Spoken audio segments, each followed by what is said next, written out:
प्रभु राम देव भगवान अल्लाह खुदा ईश आदि नाम एक ही शक्ति के हैं। वो कैसा है, कहां है, कैसे मिलता है, किसने देखा है?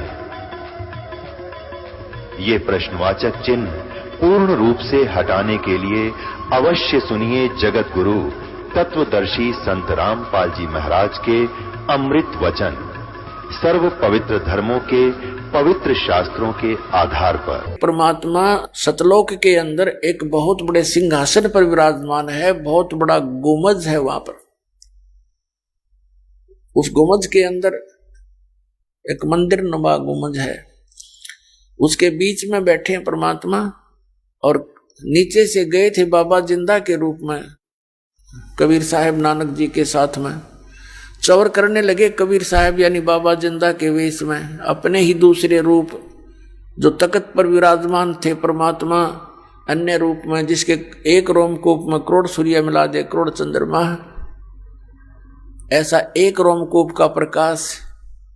तब नानक साहिब जी ने अपनी सोच से ये सोचा कि रब तो ये है जड़ा तख्त पे बैठा है।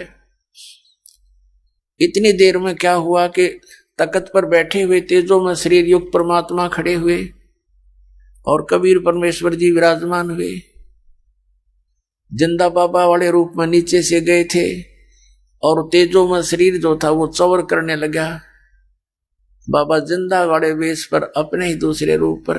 अब नानक साहिब जी असमंजस में पड़ गए कि ये क्या चक्कर है, बाबा जी के ऊपर और भगवान सेवा कर रहा है, चमर कर रहा है। इतने में क्या देखा, वो तेजो में जो शरीर था वो बाबा जिंदा वाले वेश में समा गया और अकेले बाबा जिंदा रूप में कबीर भगवान असंख्य ब्रह्मांड के कंट्रोलर के सिंहासन पर विराजमान रह गए। चमर अपने आप हो रहा था, अपने आप हवा में मालिक की दया से।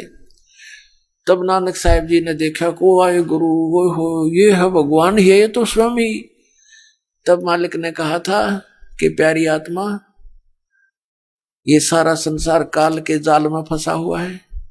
श्री नानक साहिब जी भी पहले विष्णु जी के उपासक थे, गीता जी का पाठ किया करते थे, राम और श्री कृष्ण का जाप करते थे, ब्रजलाल पांडे से ये गीता पढ़ा करते थे। परमात्मा ने इनको वहां गीता के विषय में बताया कि गीता श्री कृष्ण जी ने नहीं बोला, वो तो काल ने बोला, और वो अपने से अन्य परमात्मा के विषय में कह रहा है, वो परमात्मा मैं हूं। वहां जाने के बाद तो नानक साहिब जी को सारी बात समझ में आ गई, सारी कहानी सृष्टि रचना सुनाई। 3 दिन तक रखा कबीर भगवान ने उस महात्मा को, नानक साहिब जी को। तीसरे दिन उनको शरीर में वापस छोड़ दिया और साथ में ये भी कहा था कि ये सतनाम से मोक्ष होगा तेरा। कोई भी प्राणी है सतनाम के बिना उसकी मुक्ति नहीं। कोटि नाम जहान में उनसे मुक्ति ना हो, और सार नाम मुक्ति का दाता हुआ को जाने ना कोई। तो नानक साहब जी से कहा था कि मैं काशी शहर के अंदर बनारस में वहां एक धानक रूप में रह रहा हूं, जुलाहे रूप में। आप वहां आना पृथ्वी पर, वहां तुझे सतनाम दूंगा। अब नानक साहिब जी को और सारी बात समझ में आ गई कति 100%, क्योंकि ब्रह्मा विष्णु महेश से मिलवाया उनको। ब्रह्मा विष्णु महेश से पूछा कि आपकी आयु कितनी है, उन्होंने बताई हमारी इतनी आयु है। उसके बाद हमारी मृत्यु होगी, कहाँ जाओगे पता नहीं, कहाँ जाएंगे। उसके बाद नानक साहिब जी गदगद हो गए, सचमुच हम तो डरे ढोरे थे। उनको फिर वापस छोड़ा, तीसरे दिन वापस आए। नौकरी करते थे एक नवाब के यहाँ, नौकरी त्याग दी और ऐसा ही वेशभूषा बना करके जिस रूप में परमात्मा मिले थे जिंदा महात्मा के रूप में, ऐसा ही चोला पैर के ऊपर, शरीर के ऊपर कपड़ा, और चल पड़े बनारस की तरफ। प्रथम उदासी माने संसार से विमुख होकर के, उदास होकर के परमात्मा की खोज और प्रचार के लिए वो चले। प्रथम उदासी उनकी बनारस की है। अब रास्ते में वो पूछते चले गए कि ये ज्ञान कहीं और भी किसी को है क्या नहीं। जो भी कोई साधु संत डेरा मिलता वहां जाकर के प्रश्न करते थे कि ब्रह्मा विष्णु महेश के माता पिता कौन है। सभी कह देते थे ये तो अजरो अमर हैं, इनके कोई माता पिता नहीं है। नानक साहब जी आगे तुर जाते थे, आगे चल पड़ते कि नहीं इनके खक नहीं पता इनको। ऐसे चलते चलते कहाँ पहुंचे, रामानंद जी के पास, ब्राह्मण के पास, के उससे बात करूं, उससे भी चर्चा करूं। रामानंद बहुत पहुंचे हुए महापुरुष माने जाते थे बनारस के अंदर, काशी के अंदर, और वो भी कबीर परमेश्वर ने उनको भी सेट कर रखा था, पहले ही उनके साथ वार्ता हुई थी। वो भी श्री कृष्ण राम के पुजारी थे और शंकर भगवान के पुजारी थे, और विष्णु से ऊपर किसी को नहीं मानते थे। उनको भी सचखंड ले जाकर वापस छोड़ा था। कबीर साहब कहते हैं, जो देखेगा मेरे धाम को सो जानेगा मुझ, गरीबदास तो से को सुन गायत्री गुज, कि मुझे जो सतलोक में देख लेगा वो तो मैंने मान लेगा यम गॉड, अन्यथा कोई नहीं माने, क्योंकि जुलाए रूप में भगवान बैठा कौन माने। हम तो उन्हें तो भगवान मान लिया जिनके हाथ में त्रिशूल हो, सुदर्शन चक्कर हो या गदा ले रखी हो, क्यों डरते माना उन्हें तो। अब बिना ज्ञान के ऐसी हमारी स्थिति थी। तो जब नानक साहब जी ने जाकर के रामानंद जी को छेड़ा, ज्ञान चर्चा के लिए कहा कि बताओ ब्रह्मा विष्णु महेश के माता पिता कौन है, तब श्री रामानंद जी ने कहा कि महात्मा जी इसी ब्रह्मा मैं फिरूं था जिस ब्रह्मा आप फिर रहे हो। मुझे मालूम नहीं था इस बारे में, लेकिन अब मुझे ज्ञान हो गया कि इनके माता पिता हैं। इनकी सही जानकारी अगर आपको चाहिए तो मेरे गुरु समझो या मेरे शिष्य समझो, क्योंकि उन्होंने मुझे प्रतिज्ञा दिला रखी है कि आप मुझे अपना शिष्य बनाए रखो, अन्यथा वो सारी सृष्टि के गुरु हैं, जगत गुरु हैं। और कबीर नाम के वो जुल्हा धानक वर्ण के अंदर आए हुए हैं, वो स्वयं परमात्मा है। अब नानक साहब जी ने कहा कि मुझे एक बार उनके दर्शन कराओ, मैं बात करूंगा उनसे। रामानंद जी ने अपना एक सेवक भेज दिया। मालिक को तो पता था वो प्यारी आत्मा आ रही है, रुक नहीं सकते इस ज्ञान से, जख्मी होने के बाद प्राणी घायल हो जाता है। नानक साहब जी पहुंचे जहां पर परमात्मा खड्डी में बैठ गए और कपड़ा बुन रहे थे। अब नानक साहब ने जाकर देखा कि ये परमात्मा तो सचमुच वही थे जो बेई नदी पर मिले मुको और सचखंड लेकर गए सारी सृष्टि के रचनहार, ये यहां भी आ गए। तब कहा था, फाई सूरत मुल्क की वेश, ए ठगवाड़ा ठगी देश, खरा सियाणा बहुता बार, ये धानक रूप रहा करता। सभी आसपास के जुल्हे आकर इकट्ठे हो गए।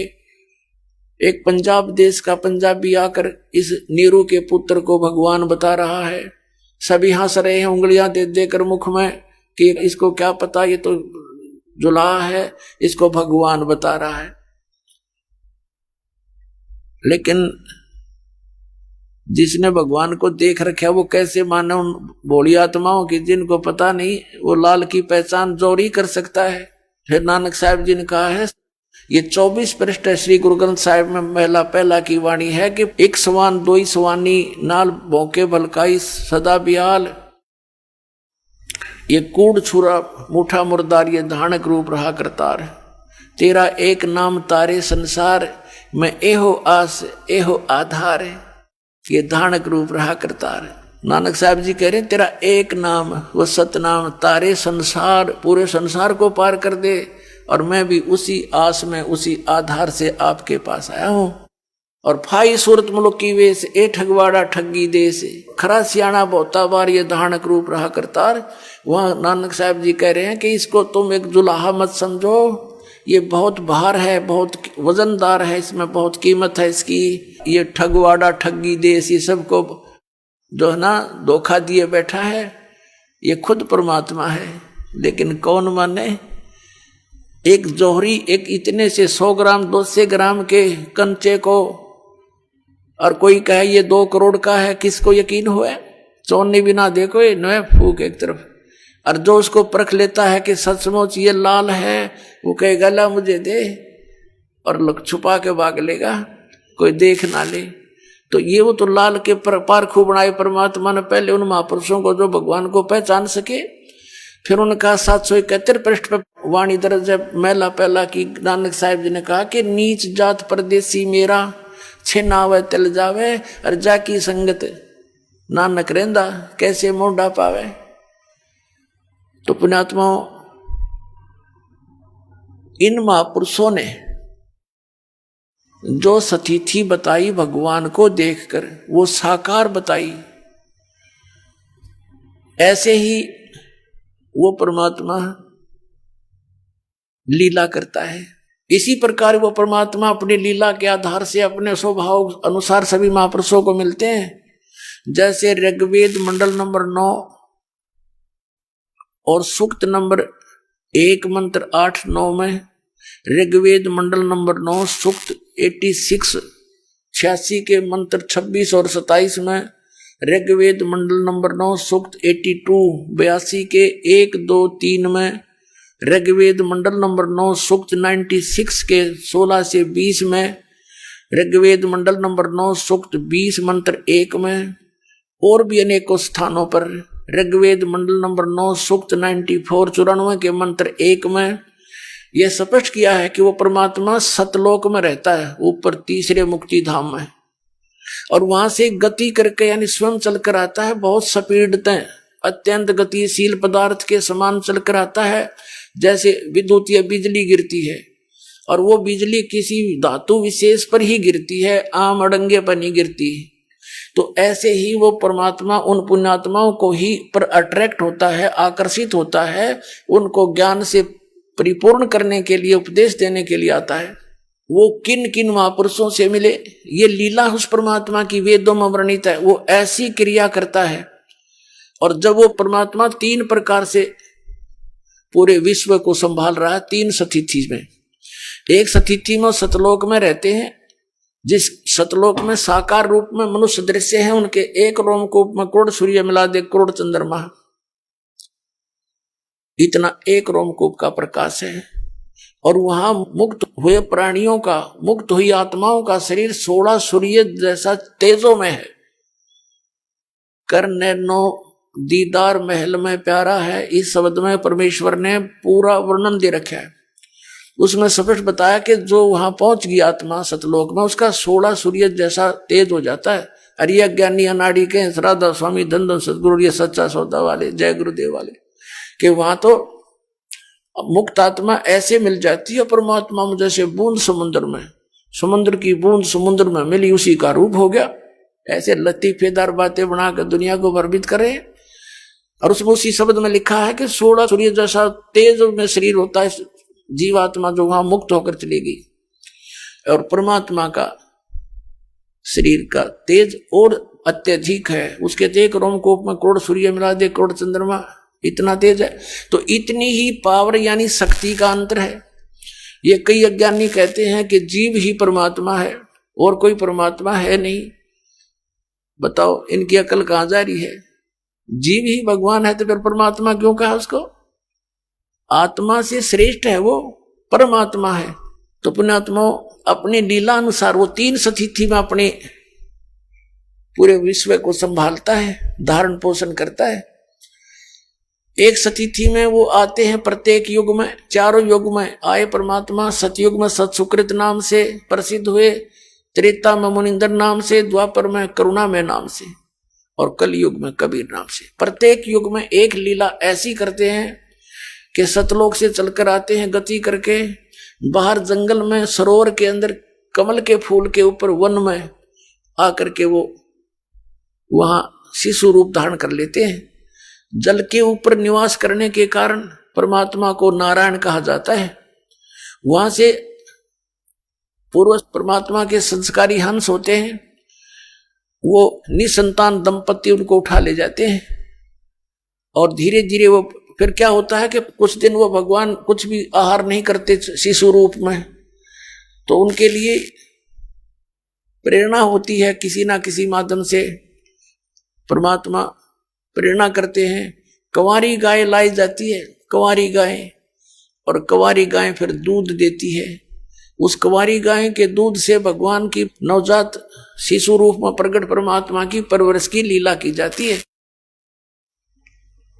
और धीरे धीरे बड़े होते ही 5-4 वर्ष की आयु में ही वो अपने ज्ञान का प्रचार शुरू कर देते हैं, जिस उद्देश्य से वो आते हैं, और एक जन साधारण की तरह क्रिया करके अपना निर्वाह करके दिखाते हैं। एक सिंपल से मकान में रहते हैं, झोंपड़ियों में, और ये दिखाना चाहते हैं कि तुम मेरे अनुसार रहो, ऐसी भक्ति करो, तुम्हें सतलोक मिलेगा। यहाँ तो तुम स्टूडेंट हो, और स्टूडेंट विद्यार्थी अगर कॉलेज में ही सुख ले लेगा तो आगे सदा दुखी होता है वो। और बच्चे को चाहिए वहाँ संघर्ष करके पढ़ के, उसको पढ़ेगा कॉलेज में, स्कूल में, और नौकरी मिलेगी फील्ड में। ऐसे ही ये पृथ्वी तो ये विद्यालय समझो, और आपको जो मनुष्य शरीर मिला है ये ड्रेस है विद्यार्थी की। जितने भी मानव शरीरधारी प्राणी हैं ये सभी परमात्मा पाने योग्य संस्कारी हैं, इतने अच्छे नंबर हैं इनके। लेकिन ये इस विद्यालय के अंदर उन बच्चों की तरह अपना जीवन नष्ट कर रहे हैं जो पढ़ते नहीं, शिक्षा ग्रहण करते नहीं, स्कूल जाते हैं, घर वालों से फीस ले रखी है, सिनेमा देखते हैं, शराब पीते हैं, सैर सपट्टे को रहते हैं, वो फेल हो जाते हैं, फिर वो आजीवन मजदूरी करके अपना कष्ट उठाते हैं। तो आप जी विद्यार्थी हैं, आप बुद्धिमान हो, आप ढंग से लग गए हो, तो यहाँ की हुई कमाई आपको, जो दास आपको विधि बताएगा, ये आपको सतलोक में सुख मिलेगा, उस फील्ड में उस आजीवन सुखी हो जाओगे। अब जो प्रसंग चल रहा है कि वो परमात्मा 5 वर्ष की आयु में ही अपना प्रचार शुरू कर देते हैं, दीक्षा ये उपदेश देना शुरू कर देते हैं सच्चे ज्ञान का, और बड़े बड़े विद्वानों के छक्के छुड़ा देते हैं। 5 वर्ष की आयु के कबीर परमेश्वर जी थे कलयुग के अंदर, ऐसे लीला में तरीके से बड़े हुए थे। 25 दिन के हो गए थे, सतलोक से चलकर आए थे, और लहर तारा नामक तालाब में कमल के फूल पर विराजमान हुए थे, नवजात से स्वरूप धारण करके। उनके प्रत्यक्ष दृष्टा एक अष्टानंद नाम के ऋषि थे जो साधना करने प्रतिदिन सरोवर पर जाया करते थे। गर्मियों का मौसम था तो वहां से नीरू और नीमा उठा कर लाए थे। 25 दिन तक परमात्मा ने कुछ भी आहार नहीं किया, बड़े चिंतित हो गए थे नीरू और नीमा। और नीमा ने तो यहाँ तक ठान ली थी यदि बच्चा मर गया तो साथ मरूंगी। तब परमात्मा ने प्रेरणा की, शिवलोक से शिव जी आए, शिव भगवान शिव शंकर जी आए, क्योंकि वो पहले शिव जी के पुजारी थे नीरू और नीमा। वो उसी जन्म में हिंदू समाज में उत्पन्न थे। गौरी शंकर सरस्वती नाम था इनका। मुसलमानों ने इनको जबरदस्ती मुसलमान बना दिया था। अब हिंदू धर्म के जो पंडित थे उन्होंने इनको अपने धर्म से रिजेक्ट कर दिया था। इनका गंगा में स्नान कराना भी बंद कर दिया था। तो इसलिए इन्होंने मुसलमान साधनाएं शुरू कर दी थी। पहले रोजी रोटी के लिए कथा करके निर्वाह चलता था। नीरू का गौरी शंकर था इसका नाम, वो बंद हो गया था, जिस कारण से इसने जुल्हाई का कार्य शुरू कर दिया और मुसलमान धर्म इसने मजबूरी में स्वीकार करना पड़ा। लेकिन फिर भी अंतःकरण में उनके भगवान शिव की जगह न्यारी थी। तो नीमा ने और इनके नाम बदल दिए थे। फिर गौरी शंकर का तो नाम रख दिया था नूर अली, जिसको नीरू कहने लगे, और सरस्वती का नाम रख दिया था नियामत, उसको नीमा कहने लगे। तो नीरू और नीमा ने अपने भगवान शंकर से प्रार्थना की, ये भगवान या तो ये बच्चा देना नहीं था और दिया है तो ले ना दाता नहीं, हम मरेंगे साथ इसके। तब भगवान बैठे थे बच्चे रूप में, उनके घर पर आए हुए थे। प्रेरणा की शंकर जी के मन में कि कौन दुखी है तेरा भक्त। नीचे आए साधु रूप बना के और पूछा माई क्यों दुख पा रही है, क्यों रो रही है, सारी कथा बताई। तब कहा बच्चा दिखाओ मुझे कहाँ है। तो नीमा लाई बच्चे को उठा करके और चाहा साधु के चरणों में डाल दूं, जान बख्शीश हो जावे इसकी। जो ही बच्चे को चरणों में डालना चाहा शिव जी के, तो परमात्मा हवा में उड़ गए कबीर साहब बच्चे, और शंकर जी के सिर के पैर लला करके हवा में ऐसे स्थिर हो गए बगैर किसी सपोर्ट के। शंकर भगवान ने फिर ऐसे किया, उनकी गोद में आ गए। तब कबीर परमात्मा ने 7 बार वचन कहे उसको कि ऐसे ऐसे कर शंकर जी अब शंकर भगवान जान के कोई सिद्ध पुरुष है, पहचान वो भी नहीं सके, ही इज गॉड। सोचा ये कोई सिद्ध पुरुष है और कहा कि जाओ एक गाय कहो, इनको कुंवारी गाय मंगाओ, उसके ऊपर आप आशीर्वाद दे दो शंकर जी, और वो दूध देगी, उसको पीऊंगा मैं। अब शंकर भगवान ने ऐसा ही कहा। नीरू एक बछिया ले आया, जाके संग बैल नहीं लागा, यानी कंवारी अनटच्ड, उस गाय के ऊपर शंकर भगवान ने हाथ रख दिया, आशीर्वाद भरा, लंबे लंबे सतन हो गए। एक कोरा बर्तन मंगाया गया था कुम्हार के घर से, छोटा सा मटका घड़ा, वो नीचे रख दिया साफ करके, तो वो भरने के बाद अपने आप दूध सतन से बंद हो गया। फिर प्रतिदिन ऐसे ही वो कुंवारी गाय दूध देने लगी, परमात्मा शिशु रूपधारी कबीर परमेश्वर सतपुरुष पीने लगे। तो ये वेदों में भी प्रमाण है पुण्यात्माओं, ये ना सोचना कि दास घर की बना के कहे है, वेदों में तो अभी देखा हमने 4-5 वर्ष से 6 वर्ष से, और पहले पवित्र कबीर सागर के अंदर लिखा 600 वर्ष पहले कि उन्होंने ऐसी लीला की थी, और फिर आदरणीय गरीबदास जी को मिले तब भी उन्होंने ऐसी ही लीला की थी, और वेद बताते हैं परमात्मा ऐसी लीला करता है।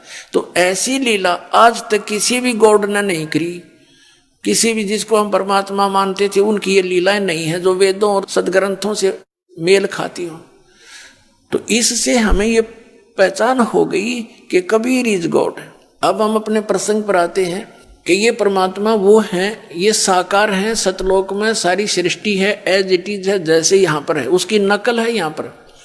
यहाँ तो सारी नकली माल है, डुप्लीकेट, नासवान, अस्थाई, और वहाँ पर ऐसी ही सृष्टि है, ऐसी आपका परिवार है, लेकिन वहाँ स्थाई। अब देखो यहाँ तो आपकी मृत्यु होएगी, डेफिनेट है, ये तो कोई ये भी नहीं कह सकता नहीं मरूं। बाकी ये आइडिया ला रहे हैं कभी नहीं मरेंगे, वो आपकी अपनी सोच है, लेकिन यहाँ पल की एक क्षण का किसी का भरोसा नहीं, कब के बिजली गिर जाए। तो ये सोच करके जिसको आप अपना मानते हो कि ये कार मेरी है, कोठी मेरी है, बेटा मेरा है, बेटी मेरी है, तो ये आपकी अपने जीव सत्र की सोच है या सच्चाई नहीं है। आपकी ईव मृत्यु हो जा, आपके कहां से हो गए? आपको तो इनको जन्म देने का एक मीडिया बनाया है काल भगवान ने, और अपने खाने के लिए, जैसे बकरे और बकरियां छोड़ देता कसाई, वो बच्चे पैदा करते हैं, उनकी ममता भी होती है, और वो बच्चे बकरे बकरियां उनको अपना समझते हैं। दूसरा कोई बकरा उसके बच्चे को छेड़ देता है तो उसके साथ मरने मारने को तैयार हो जाते हैं, और कसाई आता है उनसे से निकाल ले जाता है, ना वो बेटा देखता ना बेटी किसकी है, माँ किसकी है, तो एक डंडा लेकर हाँक ले मोटे मोटों को और जाके काट देता है। उसका उद्देश्य वहां रोकने का यही था। तो यही दिशा परमात्मा ने बताई, यही दशा आप जी के साथ इस काल ने करवा रखी है। तो ये सोचो कि हम इन बच्चों से दूर भी नहीं हो सकते, होना भी नहीं, इसलिए परमात्मा ने बताया कि तुम अपने परिवार में रहकर जब आपको ज्ञान हो जाएगा कि सचमुच हम काल में फंसे हुए हैं, तो अपने बच्चों को भी बचाओ, जो तुम अपना मानते हो, रिश्तेदार भाई बहन को हर संभव कोशिश करो उनको इस मार्ग पर लगाने की, तो वो भी सेफ है। इस भक्ति करने वाले के पास काल निकट नहीं आ सकता। मर्यादा में रहोगे तो उसका कोई अटैक आप पर नहीं हो सकता, ये गारंटी देता है दास भगवान की ओर से, ये सत्कर मान लेना।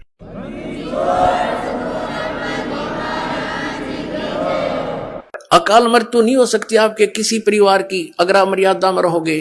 परमात्मा ने कहा था, जब लग हंसा हमारी आना और काल लगे नहीं तेरा बाणा। परमेश्वर ने कहा कि जब तक मेरी मर्यादा में यो रहेगा मेरा बच्चा, तो तेरा कोई अटैक नहीं हो सकता। चाहे उसकी मृत्यु का दिन भी आ गया तो भी परमात्मा नहीं मरने देगा, क्योंकि ये वो परमात्मा है जो आयु एक्सटेंड करता है, और कोई भगवान नहीं कर सकता, केवल कबीर साहब कर सकते हैं परमेश्वर। और ये काल क्या दाव लगाता है? ये सबसे पहले आपका नाम खंडित करवाता है, चाहे किसी तरह करवाना पड़े, और नाम खंडित होने के बाद फिर परमात्मा की पावर से आप डिस्कनेक्ट हो जाते हो, परमात्मा का संरक्षण नहीं रहता आपके ऊपर, तो वहां फिर आप पर यू काल चोट मार देता है। मर्यादा आपको बता दी गई है, इस पुस्तक के अंदर भी हमने ज्ञान गंगा में भी लिखी है, और वैसे भी जो यहाँ फार्म आपका रजिस्ट्रेशन फार्म होता है नाम लेने वाला, उसके भी बैक में खूब लिखी है।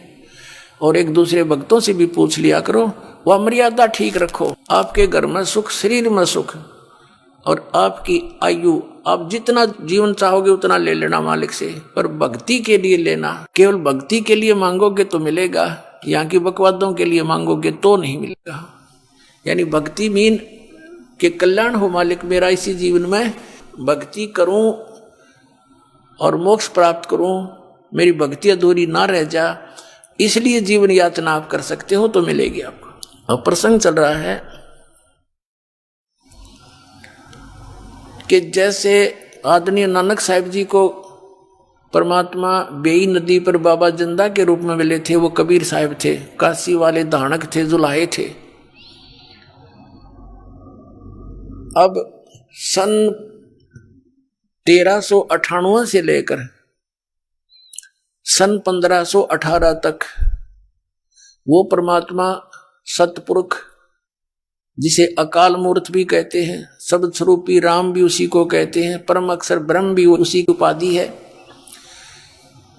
वो काशी के अंदर एक जनसाधारण जुलाहे का कार्य करते रहे और एक दिन में हजारों जगह प्रकट होकर के अपना ज्ञान प्रचार भी करते रहे, जिस कारण से उस परमेश्वर के 64 लाख शिष्य हुए थे, हिंदू और मुसलमान दोनों धर्मों के। पुण्यात्माओं, आज से 550 वर्ष पहले, 600 वर्ष पहले ना कोई लाउड स्पीकर था, ना कोई मीडिया था, ना कोई चैनल टीवी था, और एक जुलाहा और काशी में एक गृहस्थी दिखाई दे, गृहस्थी नहीं थे दाता, उनके 2 बच्चे थे जो उन्होंने किसी कंडीशन पे, किसी उद्देश्य से और उनको जीवित किया था, जो मर चुके थे। घर वालों ने अंतिम संस्कार उनका कर दिया था। फिर वो बच्चे 12-13 साल की आयु का शरीर था, वो फिर मालिक ने अपने पास अपने बच्चों की तरह रखे थे। उनके कोई माता पिता नहीं थे, लेकिन नीरू नीमा उनको जंगल से उठा कर ले कर आई थी, तालाब से, इसलिए वो संसार की रीति से उनको माता पिता कहा करते थे। तो ऐसी लीला एक सिंपल मैन और उसके 64 लाख से इतनी सुख दिए मालिक ने उन बच्चों को, क्योंकि वो हमारे पिता हैं। हम यहाँ दुखी हैं, ना तो ये ब्रह्म हमारे कर्म को चेंज कर सकता, क्योंकि पाप कर्म के कारण हम दुखी हैं, और पुण्य से हमें सुख प्राप्त है। तो पुण्य तो है तो कोई दिक्कत नहीं, नो प्रॉब्लम, सुख है तरह आरो, लेकिन दुख में दुखी हो जाते हैं हम। लेकिन उसको ना तो ब्रह्मा जी ठीक कर सकते, ना विष्णु जी, ना शिव जी, क्योंकि ये प्रारब्ध में कोई परिवर्तन नहीं कर सकते। ना सरपुरुष ये ब्रह्म कर सकता, ना अक्षर पुरुष ये परब्रह्म कर सकता, केवल परम अक्षर ब्रह्म यानी पूर्ण परमात्मा सतपुरुष कबीर देव जी ही कर सकते हैं। हमारे पापों को नाश करके सुखी कर सकते हैं, और पाप जब तक नहीं कटेंगे सुख नहीं हो सकता। अब जैसे किसी के पैर में कांटा लग गया है और वो अपने छोटे बड़े भाई बहन से कहता है मुझे पीड़ा हो रही है, अब वो ये तो बता सकते हैं कि तुझे कांटा लग गया जिस कारण से पीड़ा है, उनके पास वो निकालने का कोई वस्तु है नहीं, तो वो निकाल नहीं सकते। तो वो कांटा निकले फिर पिन से, सुई से। तो ऐसे ही जैसे अभी तक जिन भी महापुरुषों से आप मिले, इरादा स्वामी पंथ वाले, धन सतगुरु वाले, जितने भी आज तक पंथ वाले हैं, उन महापुरुषों को छोड़कर जो भगवान से मिले, उनकी वाणी को छोड़कर सभी ने यही कहा कि भी कर्म तो भोगना ही पड़ेगा, इसमें कोई परिवर्तन नहीं हो सकता। भक्ति करते रहो, आगे सुखी हो जाओगे। अरे भले पुरुषों, किसी के पैर में कांटा लगा हो और कोई किसी के पास जाए कि मुझे किस कारण से दर्द हो रहा है, पीड़ा हो रही है, तो पैर दो दाके ये तो बता सकते कि आपके कांटा लगा है जिस कारण से पीड़ा है, और फिर ये कहे कि कांटा तो निकलेगा नहीं,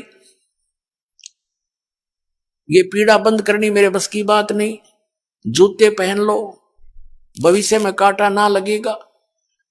भले आदमियों, कांटा लगे पैर में जूता पहना नहीं जा सकता, वो तो कांटा निकले और फिर जूता पहनाया जाए, फिर इस डर से वो पहने रखेगा, कभी नहीं निकालेगा कि भगवान कहीं फिर से कांटा ना लग जा। तो ये पाप कर्म के कांटे जिस जिसके लगे हुए हैं वो पीड़ित हैं, और इन महापुरुषों के पास भटक भटक कर धक्के खाकर थक जाते हैं, सोच लेते हैं कि अब कहीं राहत नहीं मिलने वाली, क्योंकि वो उस स्तर के संत नहीं है, वो उनका कनेक्शन उस परमात्मा से नहीं है जो पाप नाश कर सकता है। और पाप नाश होने से सुख होगा, कांटा निकलने से पैर की पीड़ा नाश होगी, समाप्त होगी। तो जितने भी ये साधु संत थे अभी तक ये मूर्ख बना रहे थे, मैं मंत्र जंत्र भी बताते रहते, लास्ट में कह देते तुम्हारे प्रारब्ध का कर्म है, भोगना ही पड़ेगा।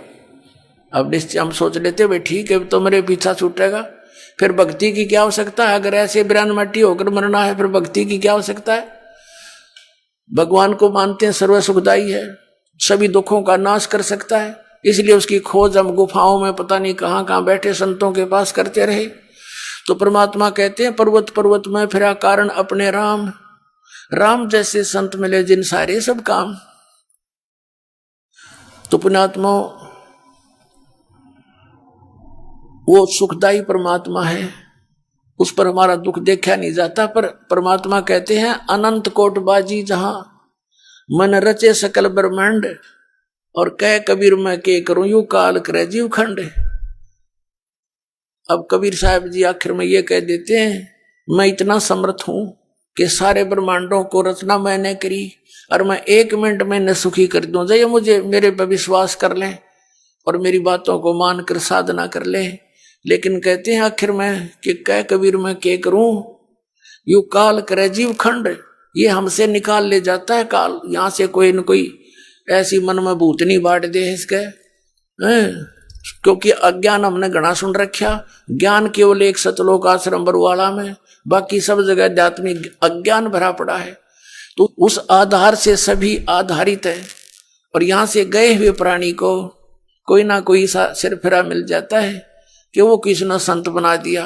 वहां क्या ऐसी नारी बात है, वो तो सबको नो कहता है इनके पास ज्ञान नहीं। दास नहीं कहता, उनका इतिहास कहता है कि उनके पास ज्ञान नहीं है। तो वो फिर बेचारा डगमग हो जाता है। नानक साहिब जी से किसी ने प्रश्न किया कि हे प्रभु, हे महात्मा जी, आप हमेशा यहाँ खोए खोए से रहते हो, चेहरे पर आपका कोई खुशी नजर नहीं आती। तब उन्होंने कहा था कि ना जाने काल की कर डारे और किस विध ढल जा पासावे, जिनाते सरते मौत खुड़क दी उनानो केड़ा हासावे। कि यहाँ पर हंसे किस बात पर, 1 मिनट में ना जाने के बिजली गिर जा। जैसे एक खुशी मना रहे थे, विवाह था एक लड़के का, डीजे बजा रहे थे, नाचे बहन भी भाई भी सारे रिश्तेदार, शराब पियो घूटी लाए। अगले दिन बारात जानी थी। उस शहर से 10-15 किलोमीटर गए थे, वो दुल्हे वाली कार एक ट्रक से टकरा गई और 7-8 व्यक्ति थे, उसमें सारे मर गए, दुल्हा भी मर गया। अब बजा लो डीजे। अगले दिन देखा समाचार पत्रों में, माँ भी रोए, बहन भी रोए, टक्कर मारे एक दूसरे के साथ। तो यहाँ किस चीज पर खुशी मनाते हैं? बिना ज्ञान के नशे में नाच रहे हैं हम। यहाँ तो टाइम पास करके अपना पीछा छुटवाओ, चलो वहां खुशी मनाइयो, सदा सतलोक के अंदर सदा खुशी है, वहां पर सदा बाहर है सब कुछ। फिर पूछा कि हे भगवान, हे महात्मा जी, क्या आप सदा ऐसे ही रहते हो या कोई अवसर आपका खुशी का भी आता है? तब उन्होंने कहा कि साध मिले साढ़े शादी होंगी, विछड़ जा दिलगिरी वे, अख दे नानक सुनो जहाना मुश्किल हाल फकीरी वे। नानक साहब जी कहा करते थे कि जब मेरे हंस, मेरे सिख मेरा सत्संग सुनने वापस आते हैं मेरे पास, तो मेरी खुशी का ठिकाना नहीं रहता। और जब यहां से ये जाते हैं, बिछुड़ते हैं मेरे से, मुझे इस बात की चिंता सताने लगती है कि हे भगवान, हे परमात्मा, इन प्यारी आत्माओं को कोई सिर फिरा काल का दूत भ्रमित ना कर दे, क्योंकि ये फकीरी या भक्ति बड़ी कठिन हो गई है। एक संत एक समय में सच्ची कहने वाला एक होता है, झूठ बोलने वाले असंख्य होते हैं। और तो एक व्यक्ति जो सच्चाई सुनकर जाता है, वो कितनी देर तक ठहर सकता है उन झूठों के सामने, जहां पर सैकड़ों व्यक्ति एक ही तरह की बात कहने वाले मिलते हैं। ऐसा नहीं है, ऐसा नहीं है, ये सब झूठ है, कहाँ लिखा है? तो अब दास पर मेहर करिए, वो लिखा दिखा दूं हूं, इसलिए आप सभी टिके हुए हो, नहीं तो आपको भी ये डगमग कर देते। तो नानक साहब जी कहा करते थे, साध मिले साढ़े शादी होंगी, और विछड़ द्या दिलगिरी वे, और अख दे नानक सुनो जहाना मुश्किल हाल फकीरी वे। ओए होए। कहते हैं ये बच्चे वापस आ जाते हैं तो मेरी खुशी का ठिकाना नहीं होता, और जब यहां से ये जाते हैं सत्संग सुनकर फिर मुझे यही चिंता हो जाती है, और जब ये न्यू के न्यू वापस आ जाते हैं तो फिर साध मिले साढ़े शादी होंदी विछड़ जा दिलगिरी वे, अखते नानक सुनो जहाना मुश्किल हाल फकीरी वे। तो पुण्यात्मा सच्चाई तो केवल बरवाला आश्रम इसार के अंदर और सब जगह ज्ञान भरा। जो पुण्यात्मा यहाँ से संबंधित होती हैं उनको रास्ते में यहीं से बसों में टकराने लग जाते हैं, वो तो ऐसा है वो तो वैसा है, क्योंकि काल ने यू करवाना था काम उल्टा कि कोई सच्चाई से परिचित ना हो जा। ये भी काल के दूत इनको पुण्यात्माओं को लग रहे हैं ऐसे रोकने कि उनका सत्संग भी नहीं सुनना, रामपाल का उसकी किताब भी नहीं पढ़ना। रतरा गजब यो ऐसा पाप के भागी हो रहे तुम। लेकिन अब इनकी एक नहीं चले। परमात्मा ने कह रखा है कि पूरा विश्व एक होगा, पूरे विश्व में ये ज्ञान कबीर परमात्मा का फैलेगा, एक ही भगवान रहेगा कबीर जी, एक ही ज्ञान रहेगा ये तत्व ज्ञान, और सब ज्ञान नाश हो जाएंगे।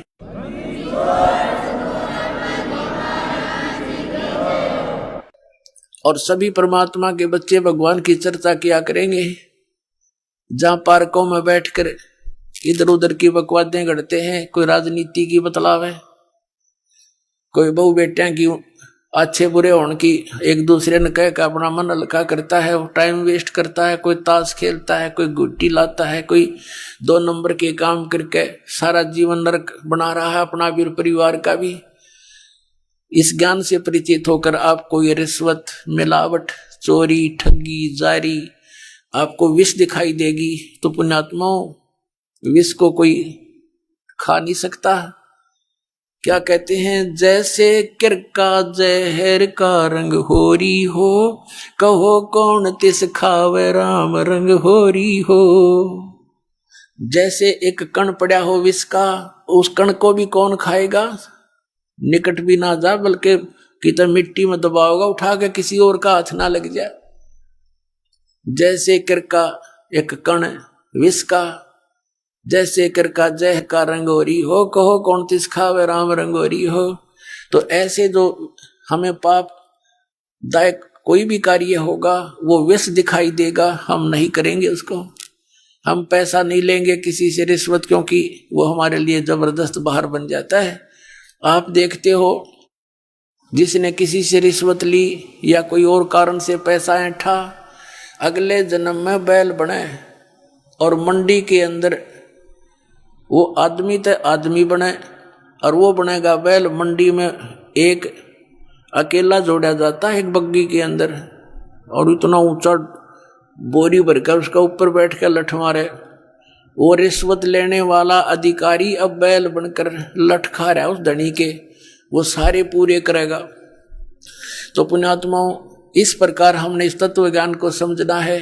फिर क्या, हम अपने प्रसंग पर आते हैं कि उस समय परमात्मा कबीर साहब जी एक ही दिन में हजारों जगह प्रकट हो जाते थे, अपनी प्यारी आत्माओं को ज्ञान सुनाते थे, आशीर्वाद देते थे। आशीर्वाद से उनके दुख दूर होने लग गए, तो उनको बड़ी खुशी हुई और परमात्मा के साथ चिपकने लग गए अपने वो बच्चे। तो 64 लाख शिष्य कबीर भगवान के शिष्य हो गए थे, तो आज से 600 वर्ष पहले। तो पुण्यात्मा वो सिंपल मैन नहीं था, वो सिंपल संत नहीं था, वो संत रूप में स्वयं परमात्मा थे। अब जो दास आपको बताना चाह रहा है कि वो परमात्मा कौन है, कैसा है, कहाँ रहता है और कैसे मिलता है, इस दास के सत्संग का यही उद्देश्य है कि परमात्मा की सतिथि से आपको पूर्ण परिचित कराऊं और वो मार्ग बताऊं जिससे भगवान मिला करते हैं, वो सतनाम आपको दूं जिस पर अभी तक बैन लगा हुआ था।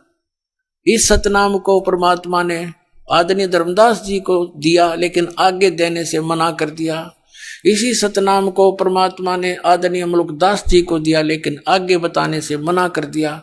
इसी सतनाम को परमात्मा ने कबीर साहब ने आदरणीय नानक साहब जी को दिया, लेकिन आगे बताने से मना कर दिया। इसी सतनाम को आदरणीय दादू साहब को दिया, आदरणीय गरीबदास साहब जी को दिया, आदरणीय गीसा दास साहब जी को दिया, लेकिन इनको सख्त हिदायत दे दी थी कि अभी इस सतनाम को किसी को दान ना करना, देना नहीं, लेकिन लिख देना अपनी अमृतवाणी में, अपनी एफिडेविट बना जाना। इस पिछली पीढ़ी के लिए सबको बना कर दिया था कि 2 अक्षर का सतनाम अभी डिस्क्लोज ना करना, ये काल के दूतों का हाथ लग गया तो मेरे बच्चे इससे वंचित रह जाएंगे। आपने समुद्र की साखी में आदरणीय नानक साहब जी की एक अलौकिक घटना पढ़ी, कई बार पढ़ाई आपको, कि मर्दाना और बालाजी ने प्रार्थना की नानक साहब जी से कि हमें लंका दिखाओ, समुद्र तो हमने देखा है भगवान। तो नानक साहब जी ने कहा कि तुम समुद्र के ऊपर मेरे साथ चलो, लेकिन वाहे गुरु करते रहो। तो उन्होंने ऐसा ही किया, समुद्र पर चल पड़े जैसे थल पर चलते हैं, और वाहे गुरु कर रहे हैं। कौन? मर्दाना और बालाजी। नानक साहब जी उस 2 अक्षर के नाम का जाप कर रहे हैं। अब मर्दाना ने देखा कि गुरुजी तो 2 अक्षर का नाम जाप कर रहे हैं, सतनाम। तो मर्दाना ने भी वही जाप शुरू कर दिया। उसी समय समुद्र में डूबने लगा। नानक साहब जी ने देखा तो और कहा कि मर्दाना, गुरु की करनी की तरफ नहीं देखना चाहिए, वचन का पालन कर। तो फिर वही मंत्र जाप कर इसको त्याग दे। मर्दाना ने फिर वो वाहे गुरु शुरू कर दिया। तो मर्दाना फिर उसी स्थिति में आ गया, जल पर उसी तरह थल की तरह चलने लगा। अब पुण्यात्माओं, स्वयं नानक साहब जी तो वो सतनाम का जाप कर रहे हैं 2 अक्षर का, लेकिन इसे इसको मना कर दिया, खबरदार इसको जाप किया तो तेरी दुर्गति हो जाएगी। किस लिए? कि यदि ये नाम आज डिस्क्लोज कर दिया, इस पिछली पीढ़ी के अंदर ये काल के दूत राधा स्वामी, धन धन सतगुरु, सच्चा सौदा, सिरसा, जगमालाड़ी और जय गुरुदेव पंथ, जनोद्वारा पंथ, ये सारे काल के प्रलय पंथ है, भ्रमित है ये संत पंथ सभी श्रद्धालु, और इनके हाथ लग जाता है सतनाम। आज ये भी वही 2 अक्षर का नाम जाप करते पाते, तो हम आज डिफरेंशिएट कैसे करता, ये दास आपको कैसे बताता ये ओरिजिनल नाम है और ये ओरिजिनल असली भगवान है, और उनको अधिकार नहीं नाम देने का। इस मंत्र का जाप यदि कहीं से आप सुन देख कर पढ़ कर आप भी जाप करोगे, कोई यूज नहीं होगा, आपको अधिकारी से लेना पड़ेगा ये। और इस अधिकारी दास के अतिरिक्त 21 ब्रह्मांड में आज कोई नहीं है इस नाम के दान करने वाला। अब ये विचारणीय विषय पुण्यात्माओं, आप बच्चे हो, गहराई से सोचो इस बात को कि नानक साहब जी ने अपने सिख समाज को भी से वंचित क्यों रखा। अनजान व्यक्ति तैनो सोचेगा कि उन्होंने अच्छा नहीं किया, उनको बताना चाहिए था ये मंत्र, लेकिन उन्होंने महापरोपकार किया, क्योंकि उन्हें कहाँ जाना था। ऐसी विधि बता के अमृतवाणी का पाठ करने की, धर्म भंडारे करने का विधि बताकर चले गए, और उससे वो पुण्यात्मा उस धर्म भंडारे से मालिक की वाणी पाठ करने से मोक्ष तो नहीं होता, लेकिन मनुष्य शरीरों की संख्या बढ़ जाती है। तो उससे वो मनुष्य शरीर प्राप्त करते हुए आ रहे हैं, और इस समय पर आकर ये डिस्क्लोज करना था जब ये सभी पंथ चलकर अपने मैच्योरिटी को प्राप्त हो चुके होंगे, इनको इनके सब ज्ञान का, इनके समाधान और भक्ति विधान का सब जन साधारण के पास होगा। फिर दास बतावेगा, यू भेज दिया दास अपना परमात्मा ने, इनके सब का निर्णय कर देगा कि ये गलत नाम जाप कर रहे हैं, ओरिजिनल नाम ये मंत्र है जो महापुरुषों ने जाप किया, इनका कल्याण हुआ। तो अब अपने आप फैसला हो जाएगा और सभी भक्त परमात्मा के सतनाम का जाप करके मोक्ष प्राप्त कर लेंगे। अब नानक साहब जी स्वयं तो सतनाम जाप कर रहे हैं 2 अक्षर का, और अपने शिष्य को मना कर दिया कि ये नहीं जाप करना। अब जिस कारण से आने वाले समय में 5वें गुरु गद्दी नसीन श्री अर्जुन देव जी ने सोचा कि इन महापुरुषों की वाणी को संग्रह कर दूं, एक ग्रंथ, एक पोथी का रूप दे दूं, ताकि इन महापुरुषों की वाणी आने वाले समय में पढ़ पढ़ कर ये पुण्यात्मा अपना कल्याण करवा ले। तो उन्होंने सबसे पहले तो नानक साहिब जी की वाणी को उन्होंने इकट्ठा किया, फिर अन्य महापुरुषों की और अपनी भी। तो उसमें क्या देखा, जैसे बालाजी से द्वितीय गुरु जो गद्दी पर नसीन हुए थे अंगद देव जी, उन्होंने बालाजी से कथा सुनी थी जो समुद्र की साखी नामक एक सदग्रंथ के अंदर लिपिबद्ध है। तो उसने सुना था कि नानक साहिब जी ने नाम जाप किया सतनाम का 2 अक्षर का, लेकिन मर्दाना ने भी वो जाप किया था जिस कारण से वो डूब गया था, और कहीं आगे मना कर दिया था कि इसको जाप नहीं करना। तो इस दृष्टिकोण से आदरणीय अर्जुन देव जी ने ये मुख्य दृष्टिकोण रखा वाणी को संग्रह करते समय के कहीं वो मंत्र 2 अक्षर का जिसके जाप करने से मर्दाना को हानि हुई थी और गुरुदेव की आज्ञा की अवहेलना हुई थी, कहीं उसको वाणी में नहीं आना चाहिए, कहीं कोई सिख बच्चा आगे उसका जाप कर ले और हानि को प्राप्त ना हो जाए। ये दृष्टिकोण करके नानक साहिब जी की वाणी और अपनी सबकी वाणी उसमें संग्रह करके गुरु ग्रंथ साहिब का नाम दिया गया। एक प्रसंग आता है प्राण संग्रह के अंदर, लेखक ने लिखा है कि सिंगल द्वीप का एक राजा था शिवनाभ, उसके पास अधिकतर वो बहुत सेवक था। नानक साहिब जी वहाँ रहे थे लास्ट के दिनों में, सतलोक जाने से पहले। उन्होंने एक प्राण संगली नामक ग्रंथ लिखा था। उसमें लिखा है उनके लेखक ने कि प्राण संगली को नानक साहिब जी ने शिवनाभ राजा से ये कहकर सुरक्षित रखने के लिए कहा था कि ये मेरी देह है। आइए अब हम उन श्रद्धालुओं के अनुभव जानते हैं जो जगत गुरु तत्वदर्शी संत रामपाल जी महाराज जी से दीक्षा प्राप्त कर चुके हैं तथा उनके द्वारा बताए गए भक्ति मार्ग पर चल रहे हैं। सर नमस्कार। नमस्कार सर। सर क्या नाम है आपका? रामजी लाल है सर। रामजी लाल जी कहाँ से आए आप? जोलंदा से आए हैं सर, तहसील मलान डूंगर है, जिला सभा माधोपुर है सर। सर संत रामपाल जी महाराज जी की शरण में आने से पहले आप क्या भक्ति साधना करते थे? देवी देवताओं की करते थे सर, बाबा रामदेव जी महाराज की ज़्यादातर करते थे। हम हमारे समाजों में उनको ज़्यादा मानते थे। बालाजी, भैरव जी, माता जी, इनको सबको पूछते थे। शंकर भगवान को भी पूछते थे, लेकिन हमारे घर में हानि हुई, बीमारी हुई। तो क्या हानि हुई आपको? हमारे साहब जैसे हम किसी से बकरी भी लेके आते थे तो 11 महीने रहती थी, 12वां में तो ख़त्म ही हो जाती थी। गाय होती थी तो गाय भी ख़त्म हो जाती थी, भैंस होती थी भैंस भी ख़त्म हो जाती थी। हमारे जानवर भी हम दूध नहीं पी सकते थे अच्छी तरह से, सारे मर जाते थे। बच्चे पहले हमारे एक घरवाली लेके आए, शादी करी तो घरवाली भी ख़त्म होगी। ऊपरली बीमारियों से कहते हैं भाई तुम तो इलाज कराओ इलाज कराओ, इलाज कराते कराते भी वो तो ख़त्म होगी। फिर दूसरी शादी करी तो उसके भी बच्चे हुए, वो भी ख़त्म हो गए, वो भी नहीं जी पाए। फिर बाद में सारे देवी देवताओं को करते करते परेशान हो गए। जब एक दिन टीवी देख रहे थे चैनल पे, फिर उस पे साहब देखा तो सफ़ेद बाड़न में ये दिखाई दिए बाबा की तरह, जैसे बड़ा आदमी की तरह। तो उनमें नाम पढ़ा तो संत रामपाल जी दिखाई दिया, भाई संत रामपाल जी महाराज है साहब।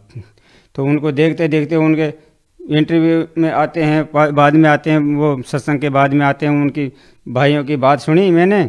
तो उसमें ये हो कि भाई कोई किसी के रीढ़ की हड्डी टूट जाती है उसमें अच्छे का होता है, उसमें भी फ़ायदा है। किसी को ऊपर बीमारी होती है तो उसमें भी फ़ायदा होता है, हाथ पैर टूट जाते हैं उसमें भी फ़ायदा। मैंने सोचा मेरी घरवाली से तो भाई मगर अपने भी चलते हैं वहाँ और अपने भी फ़ायदा हो जाएगा। तो परेशान होकर फिर हम उधर गए। सर क्या आपने अपनी भूत प्रेत की बाधा के समाधान के लिए कोई गुरु भी बनाया था?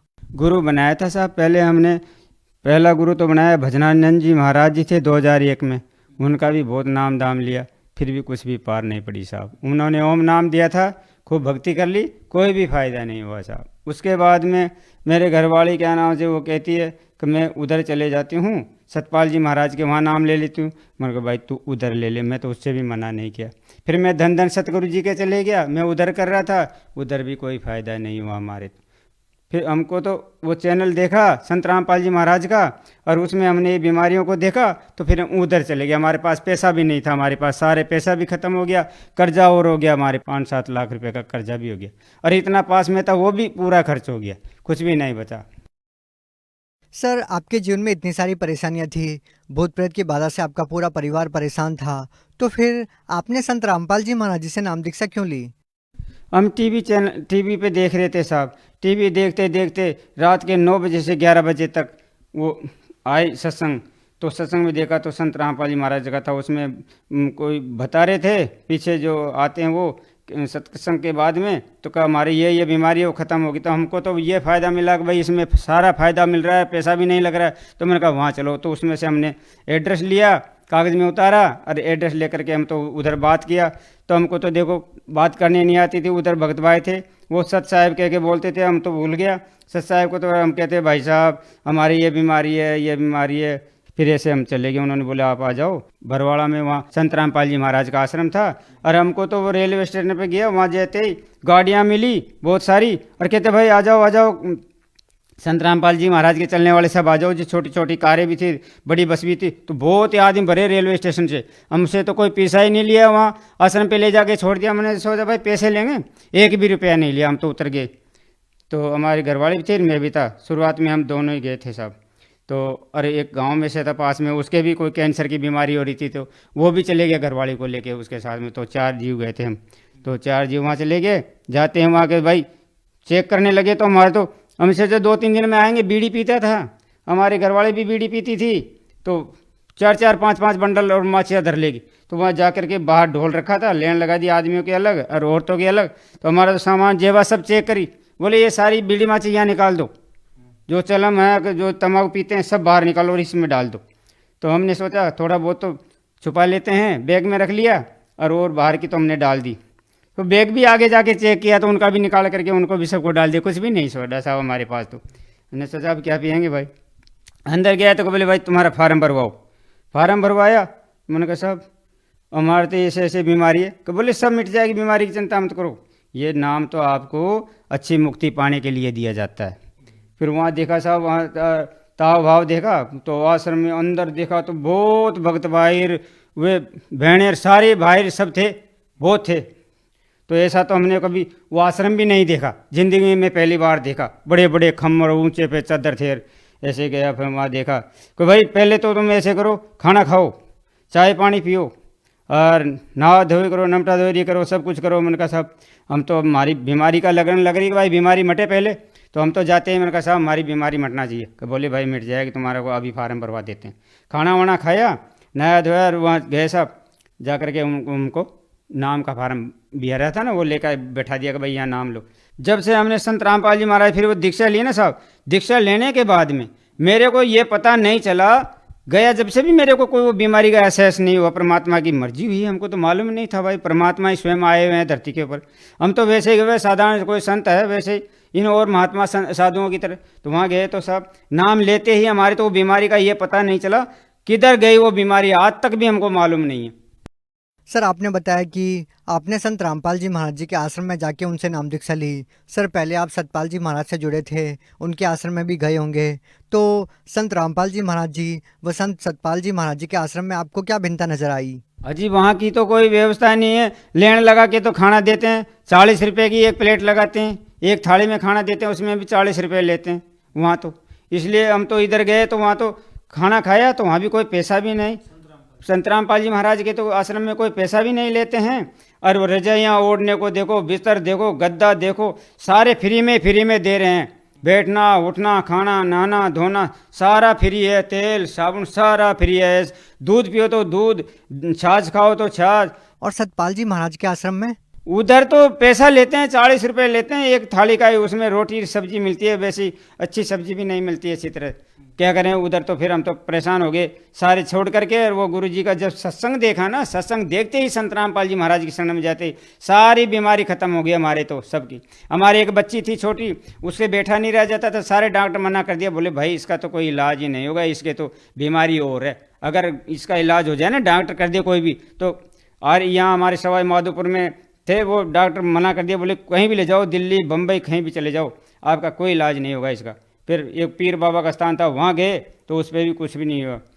हम कोटा चले गए, कोई बोले भाई कोटा जाओ पीर बाबा के, वहाँ बोले अब्बास अमलदारा बाबा महल, अब्बास अमलदारा मौला अली शहजादी जन्म शहजादी सकीना बीबी फातिमा मेहंदी कुआड़ी उनका स्थान है, और वहाँ पे चूल जलती, होली को 8 दिन रहे, वहाँ भी कोई फ़ायदा नहीं हुआ हमारा, तो वहाँ से भी आ गए सब। क्या संत रामपाल जी महाराज जी के आश्रम में जाने के बाद आपकी बेटी को भी आराम मिला? हमारे बच्ची को चारों तरफ गुदड़ी लगा करके ऐसे बिठाते थे, जब बैठी रहती थी न गिर जाती थी, बैठी भी नहीं रहती थी। संत रामपाल जी महाराज के जाने से, नाम दीक्षा लेने के बाद में वो बैठी भी रहने लगी, फिर खड़ी होगी, चलने भी लगी, घूमने फिरने भी लगी, थोड़ा थोड़ा वजन में पीछे हाथ था उसका ऐसे, वो भी आगे आ गया। आज संत रामपाल जी महाराज ने, गुरु महाराज ने ऐसे दया करी हमारे ऊपर, परमात्मा ने, जो आज हमको बर्बादी से भी रोक दिया और बच्ची का हाथ भी सीधा हो गया, 8वीं पास भी कर ली है। गुरु जी की शरण में जाने के बाद में संत रामपाल जी महाराज ने ऐसे दिया करी हमारे ऊपर, हमको बर्बादी से भी रोक दिया, पैसा भी खर्च नहीं होता है। नहीं तो पहले हमारे साथ में ऐसा हो गया था, जो सुबह का सुबह, शाम को शाम खाना भी भारी पड़ गया था हमको, कहाँ से पैसा ले, बहुत बर्बाद हो गया था, हमारी जमी बक जाए ना तब भी पैसा हमारा नहीं चुकता। आज परमात्मा की ऐसी दया है संत रामपाल जी महाराज की, जो हमारा पैसा भी लग गया धीरे धीरे। पैसे वालों ने भी कह दिया, भाई तुम तो ऐसे करो, हमको तो बना ब्याजू ही दे दो, हमको तो बना ब्याजू ही दे दो। गुरुजी ने ऐसे दिया करे, जो सब बना ब्याजू ले लिया, किसी ने काम करवा लिया, कैसे उतरवा लिया सबने पैसा, एक कर्जे से मुक्त करवा दिया। परमात्मा ने दया हुई गुरुजी की, संत रामपाल जी महाराज की, नहीं हम तो बर्बाद हो चुके थे।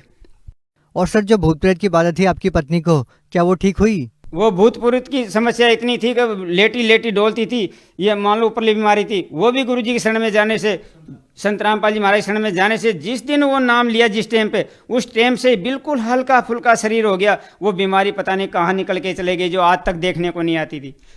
सर, अक्सर हम सभी धर्मगुरुओं से सुनते आए हैं कि कर्म का फल तो भोगने से ही समाप्त होता है। तो संत रामपाल जी महाराज जी की शरण में जाने के बाद आपका रोग कैसे ठीक हो गया? वो कहते हैं भैया आपको ये तो भोगना ही पड़ेगा, ये तो बीमारियां हैं, मरेंगे तभी मिटेगी, ऐसे मिटेगी नहीं।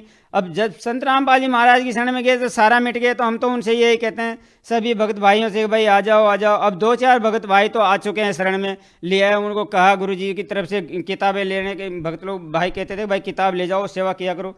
तो 2-4 भक्त भाई तो हमारे गाँव से आ चुके हैं। उन्होंने बहुत परीक्षा ली मेरे से, किताब देखी और नाम सुना, अरे भाई तुम्हारे वो गुरु जी कैसे हैं संत रामपाल जी महाराज, क्या क्या फ़ायदा करते हैं। मैंने कहा भाई हमारे ऐसे ऐसे फ़ायदा कर दिए। अरे कि यार झूठ बोलता है। मैंने कहा भाई ये ज्ञान गंगा देखो, इसमें देखो ये लिखा हुआ है किताब के अंदर। अरे कहते वो हनुमान भगत जी के बोले ये रीढ़ की हड्डी टूट गई, उसके 1 इंच का छेका है, तो वो कैसे सही है क्या। मैंने कहा भाई आप बात करके देख लो। तो फ़ोन लगाया, बात करवाई तो मान गया। तो एक भगत जी तो बोला कि मैं यार आपका आश्रम देख के आऊँगा। संत सतपाल जी महाराज शरण में रहते थे दोनों आदमी वो, और वो घरवाले कहते थे कि आप जा रहे हैं तो मेरे को भी ले चलो। तो वो दोनों आदमी चल दिए तो मेरे साथ वहाँ आया। तो उनके तो जचकी साहब, अब भाई मैं तो नाम लूँगा। सर, जैसा कि आपने बताया कि संत रामपाल जी महाराज जी से नाम दीक्षा लेने के बाद आपको भूत प्रेत की बाधा से निजात मिली। सर, अगर कोई व्यक्ति भयंकर रोग से पीड़ित है तो क्या वो भी अगर संत रामपाल जी महाराज जी से नाम दीक्षा लेगा तो क्या आपकी तरह उनको भी लाभ मिलेगा? अजी ये तो मामूली बात है, कैंसर हो या शुगर हो या पथरी की बीमारी हो, ये तो नाम लेते ही तुरंत ही खत्म हो जाता है, ये तो यूँ ही मिट जाता है। दवाई गोली की भी जरूरत नहीं पड़ती है परमात्मा के जाने के बाद में। जो लोग आज भी बड़ी गंभीर बीमारी से पीड़ित है और डॉक्टरों ने भी उनको जवाब दे दिया है, उन लोगों को आप क्या कहना चाहेंगे? हम तो सब भाइयों से हाथ जोड़ के निवेदन करते हैं, भाइयों सब संत रामपाल जी महाराज की शरण में आ जाओ, सारी बीमारी खत्म करवा लो, सारी बीमारियों से मुक्त हो जाएंगे। कोई पैसा नहीं लगेगा आपका, 1 रुपया भी नहीं लगेगा। जो कमाओ अपना पैसे का खाओ। यहाँ आश्रम में कोई 1 रुपया भी नहीं लेता है। सर, संत रामपाल जी महाराज जी से नाम दीक्षा कैसे ली जा सकती है? संत रामपाल जी महाराज से नाम दीक्षा जब नीचे टीवी में पीली पट्टी आती है, शाम को 7:30 से 8:30 बजे तक 1 घंटा डेली आता है सत्संग, तो उसको देख करके और उसमें नंबर उतार करके वहाँ फ़ोन करके और वहाँ चले जाओ और वहाँ नाम दीक्षा ले सकते हैं।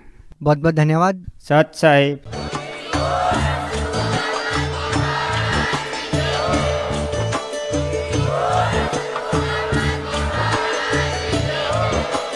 आप सुन रहे थे जगत गुरु तत्वदर्शी संत रामपाल जी महाराज जी के मंगल प्रवचन। अधिक जानकारी के लिए विजिट कीजिए हमारी वेबसाइट www.jagatgururampalji.org। संत रामपाल जी महाराज जी के शुभ आशीर्वाद से पूरे विश्व भर में 500 से भी ज्यादा नाम दीक्षा केंद्र हैं, जिन पर संत रामपाल जी महाराज जी द्वारा ऑनलाइन निशुल्क नाम दीक्षा दी जा रही है। अपने नजदीकी नाम दीक्षा केंद्र का पता करने के लिए संपर्क करें 8222880541।